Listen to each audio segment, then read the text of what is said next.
Assalamualaikum dear viewers. Welcome to our YouTube channel. Online classes and Eta tricks. Kindly subscribe our channel and press the bell icon. Assalamualaikum dear students, welcome to online classes and Eta tricks. Today we are going to discuss about torque or moment of force.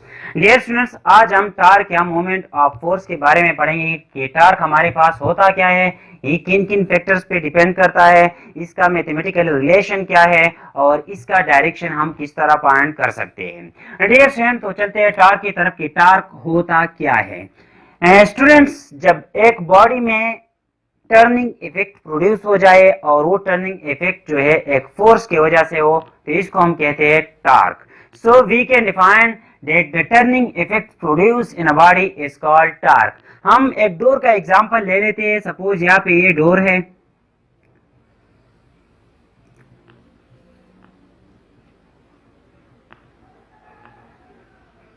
अब यहाँ पे इसका handle है। जब मैं इसके handle पे force लगा लूंगा तो यहाँ पे टर्निंग इफेक्ट डोर में प्रोड्यूस होंगी, इसको हम कहते हैं torque. So we can define torque is the turning effect produce in a body, the turning effect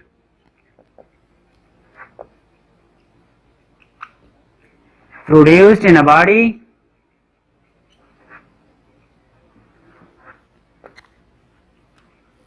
due to a force is called torque or moment of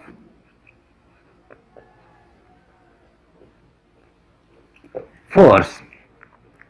अब dear students, यहाँ पे मैं एक दूसरा एग्जांपल लेता हूं। सपोज हमारे पास एक रेंच है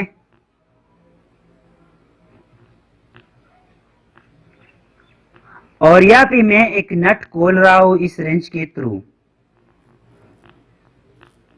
और मैंने फोर्स जो है इस डायरेक्शन में अप्लाई किया हुआ है। डियर स्टूडेंट्स, यहाँ पे जो मैंने फोर्स अप्लाई किया हुआ है, जिस पॉइंट पे फोर्स एक्ट कर रहा है उस पॉइंट से और एक्सिस ऑफ रोटेशन तक का जो परपेंडिकुलर डिस्टेंस है, इसको हम कहते हैं moment arm of force. Moment of force torque को कहते हैं, जबकि इस डिस्टेंस को हम कहते हैं मोमेंट आर्म ऑफ फोर्स। यहाँ पे ये हमारे पास मोमेंट आर्म ऑफ फोर्स आ गया, लेकिन मैंने यहाँ पे कह दिया कि ये डिस्टेंस जो होगा line of action of force और एक्सिस ऑफ रोटेशन के परपेंडिकुलर होगा। तो यहाँ पे अगर आप देखें तो line of action of force हमारे पास ये है, मैंने फोर्स इस डायरेक्शन में लगाया हुआ है, रोटेशन पॉइंट हमारे पास ये है। तो अगर आप यहाँ पे देखें परपेंडिकुलर हमने ये ड्रा किया हुआ, तो ये जो है मोमेंट आर्म ऑफ फोर्स है, मोमेंट आर्म ऑफ फोर्स है। सपोज हम यहाँ पे मोमेंट आर्म ऑफ फोर्स ये लेते हैं, तो फिर फोर्स का जो इफेक्ट है वो चेंज होगा। फिर हम फोर्स को दो कंपोनेंट्स में डिवाइड करेंगे। सपोज यहाँ पे मैंने ये हटा दिया और मोमेंट आर्म जो है ये ले लिया, जिसका डायरेक्शन हमारे पास ये है, जो एक आर वेक्टर मैंने सपोज कर लिया है, इसका जो डायरेक्शन है वो ये आर वेक्टर। अब डियर स्टूडेंट्स, यहाँ पे अगर आप देखें तो फोर्स जो एक्ट कर रहा है वो इस डायरेक्शन में है। यहाँ पे फोर्स को हम रिजॉल्व करते हैं इनटू इट्स कंपोनेंट्स। ये फोर्स जो है आर के साथ एंगल बना रहा है थीटा, तो यहाँ पे फोर्स का जो कंपोनेंट आएगा वो होगा एफ कॉस ऑफ थीटा, जबकि एक परपेंडिकुलर यहाँ पे कंपोनेंट आएगा वो होगा F sine of theta. Dear students, अब यहाँ पे अगर आप देखें तो जो रोटेशन इस नट में प्रोड्यूस होगी वो कौन सी कंपोनेंट की वजह से प्रोड्यूस होगी? एफ इस डायरेक्शन में, कॉस थीटा इस डायरेक्शन में, जबकि एफ का दूसरा कंपोनेंट साइन थीटा इस डायरेक्शन में है। तो यहाँ पे अगर मैं फोर्स लगा लूं तो रोटेशन इस डायरेक्शन में स्टार्ट होगी। इसका क्या मतलब है कि the force responsible for rotation is F sine theta, which is the vertical component of this force. So we can write that torque is equal to moment arm of force into F sine of theta. F sine theta मैंने यहाँ पे इसलिए लिख दिया कि जो torque produce हो रहा है, रोटेशन प्रोड्यूस हो रहा है या टर्निंग इफेक्ट प्रोड्यूस हो रहा है, वो एफ साइन थीटा की वजह से, एफ का थीटा तो इस डायरेक्शन में है, उसकी वजह से प्रोड्यूस नहीं हो रही टार्क, तो इसलिए मैंने यहाँ पे एफ साइन थीटा ले लिया। T is equal to R, tau is equal to, इसको हम टा कहते हैं, टी नहीं कहते, ये सिंबल है, tau is equal to R F sine theta. Dear students, अब आपने स्केलर और वेक्टर पढ़ा है। स्केलर और वेक्टर क्या था कि जब साइन थीटा आएगा तो ये हमारे पास वेक्टर प्रोडक्ट होगा और इसको हम क्रॉस प्रोडक्ट से रिप्रेजेंट करते हैं। तो यहाँ पे मैं लिख लेता हूं कि torque is equal to R cross F, और ये हमारे पास एग्जांपल हो गया वेक्टर प्रोडक्ट का। तो वेक्टर प्रोडक्ट में हमारे पास दो वेक्टर्स मल्टीप्लाई होते थे और हमें जो रिजल्ट मिलता था वो भी एक वेक्टर होता था। So we can say that this force is a vector, R is a vector and टॉप is a vector. Dear students, अब यहाँ पे हम टॉर्क का अगर डायरेक्शन पॉइंट करें तो इसका डायरेक्शन क्या आएगा। सपोज यहाँ पे वही एग्जाम्पल है, इस डायरेक्शन में फोर्स लग रहा है और ये एक्सिस ऑफ रोटेशन है, इसको हम रोटेट कर रहे हैं। ये है फोर्स का डायरेक्शन। डियर स्टूडेंट्स, हमने कहा था कि जब हम आर से एफ की तरफ जाएंगे, या फिर पहला वेक्टर हमारे पास आर है, दूसरा वेक्टर एफ है, हम आर से एफ की तरफ जाएंगे तो राइट हैंड को हम आर से एफ की तरफ लेके जाएंगे, तो तब जो है ये हमें टॉर्क का डायरेक्शन देगा। अब यहाँ पे ये एफ इस डायरेक्शन में लग रहा है और आर हमारे पास ये है, तो आर को लेके जाए एफ की डायरेक्शन में, तो हमारे पास जो थंब होगा वो टॉर्क का डायरेक्शन होगा। So in this case the torque will be outward, the torque will be outward. अब डियर स्टूडेंट्स, मैं एक दूसरा केस लेता हूं। सपोज मैं फोर्स इस डायरेक्शन में अप्लाई कर रहा हूं, तो हम आर से एफ की तरफ जाएंगे, ये आर है, ये एफ है, आर से एफ की तरफ जाएंगे और एफ, तो तब जो होगा वो टॉर्क का डायरेक्शन देगा जो इनवर्ड है। इस केस में हमारे पास टॉर्क जो होगा वो इनवर्ड होगा। अब डियर स्टूडेंट्स, हमने तो पढ़ा था कि टॉर्क क्लॉकवाइज और एंटी क्लॉकवाइज होता है, तो उसके लिए हम एक दूसरा रूल अप्लाई करते हैं। ये तो था right hand rule, right hand rule. दूसरा हमारे पास है स्क्रू रूल। स्क्रू रूल हमारे पास क्या है, सपोज यहाँ पे एक रेंच वाला एग्जांपल मैं वही ले लेता हूं। अगर मैं इस रेंच को इस साइड पे घुमाऊंगा तो ये जो हमारे पास नट है ये इस तरह घूमेगा, इस तरह घूमेगा, तो ये कौन सा डायरेक्शन है, एंटी क्लॉकवाइज। ये कौन सा डायरेक्शन है, एंटी क्लॉकवाइज, ये इस तरह घूमेगा, ये हमारे पास एंटी क्लॉकवाइज डायरेक्शन आ गया। तो अगर मैं नट को इस तरह यहाँ पे फोर्स लगा दूं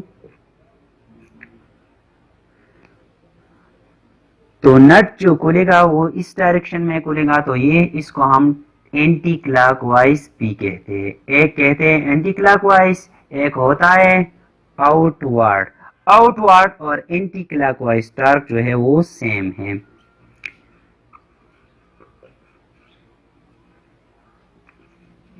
अब डियर स्टूडेंट्स, अगर मैं इस डायरेक्शन में फोर्स लगा लूं तो ये नट और टाइट हो जाएगा, इनवर्ड जाएगा। जब इनवर्ड जाएगा तो इनवर्ड वाले टॉर्क को हम क्लॉकवाइज भी कहते हैं, क्योंकि ये नट इस डायरेक्शन में टाइट होगा। तो इनवर्ड टॉर्क को हम क्लॉकवाइज टॉर्क भी कहते हैं। यहाँ पे क्लॉकवाइज टॉर्क को हम फॉर कन्वेंशन नेगेटिव लेते हैं, जबकि एंटी क्लॉकवाइज टॉर्क को हम फॉर कन्वेंशन पॉजिटिव लेते हैं। अब डियर स्टूडेंट्स, हम आते हैं कि टॉर्क जो है वो किन किन फैक्टर्स पे डिपेंड करता है। तो टार्क हमारे पास मोमेंट आर्म पे डिपेंड करता है, अप्लाइड फोर्स पे डिपेंड करता है और एंगल पे डिपेंड करता है। सपोज यहाँ पे मैं इस डोर को खोल रहा हूँ, एक पॉइंट यहाँ पे है, एक पॉइंट यहाँ पे, एक पॉइंट यहाँ पे है, तो किस पॉइंट पे ज्यादा रोटेशन प्रोड्यूस होगी या ज्यादा टार्क प्रोड्यूस होगी? सिंपल सी बात है, जितना मोमेंट आर्म ऑफ फोर्स ज्यादा होगा उतनी ही आसानी से ये डोर जो है खुलेंगी। तो हम कह सकते हैं कि टॉर्क नंबर 1 फैक्टर जो है वो मोमेंट आर्म है, और वो है कि torque is directly proportional to moment arm of force, moment arm of force. अब डियर स्टूडेंट, दूसरा जो फैक्टर है वो है अप्लाइड फोर्स। सिंपल सी बात है, जितना हम फोर्स ज्यादा अप्लाई करेंगे उतना हमारे पास टर्निंग इफेक्ट ज्यादा प्रोड्यूस होगी, और उस टर्निंग इफेक्ट को हम कहते हैं torque. So we can say torque is directly proportional to the applied force. तीसरा जो फैक्टर है वो है एंगल। एंगल क्या है? यहाँ पे वही रेंज वाला एग्जांपल मैं फिर से लेता हूँ। मैं इस रेंज के थ्रू अगर ये एंगल ले लूँ, ये एंगल ले लूँ या ये एंगल ले लूँ, ये F है, ये F है और ये F है। यहाँ पे एंगल है 90, यहाँ पे एंगल है θ1, यहाँ पे एंगल है θ2। अब डियर स्टूडेंट्स, अगर आप देखें तो F का जो कंपोनेंट है वही टोटल F साइन थीटा है, F cos थीटा नहीं है। इसका कोई कंपोनेंट जो है जाया नहीं हो रहा। लेकिन यहाँ पे अगर आप देखें तो cos थीटा इस डायरेक्शन में है, sin थीटा इस डायरेक्शन में है। यहाँ पे cos थीटा जाया हो रहा है, सिर्फ sin थीटा जो है हमारे लिए काम कर रहा है, जो टार्क प्रोड्यूस हो रहा है।